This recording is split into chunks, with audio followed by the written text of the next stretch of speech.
Hi friends, இந்த ரெசிபியை செஞ்சு தான் என்னோடய ஆஃபீஸில் நடந்த ஃபுட் காம்படிஷனில் செகண்ட் ப்ரைஸ் நான் வின் பண்ணேன். இந்த ரெசிபியோட பேர் ராகி ஆனியன் பக்கோடா. எப்படி செய்யுதுன்னு பார்க்கலாமா? இப்போ ஒரு அகலமான தட்டில் 1 கப் அளவுக்கு ராகி, 2 கப் அளவுக்கு நீளமாக கட் பண்ணி வச்சுருக்கிற வெங்காயத்தை சேர்த்துக்கலாம். கூடவே நறுக்கி வச்சுருக்கிற கருவேப்பிலை, இடித்து வச்சுருக்கிற பூண்டு சேர்த்துட்டு தேவையான அளவு உப்பு, மஞ்சள் தூள், மிளகாய் தூள் எல்லாத்தையுமே சேர்த்துட்டு நல்லா ட்ரையாகவே கலந்துக்கோங்க. நல்லா கலந்துட்டு கொஞ்சம் கொஞ்சமாக தண்ணியை தெளித்து இந்த மாதிரி கெட்டியான கன்சிஸ்டன்சிக்கு கொண்டு வந்துடணும்.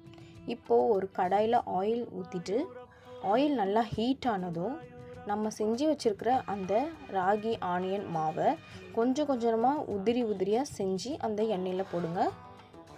முக்கியமான டிப் என்னென்னா, வெங்காயம் நான் சொல்லியிருக்கிற அளவுக்கு கண்டிப்பாக போட்டே ஆகணும். அப்போ தான் டேஸ்ட்டு சூப்பராக இருக்கும்.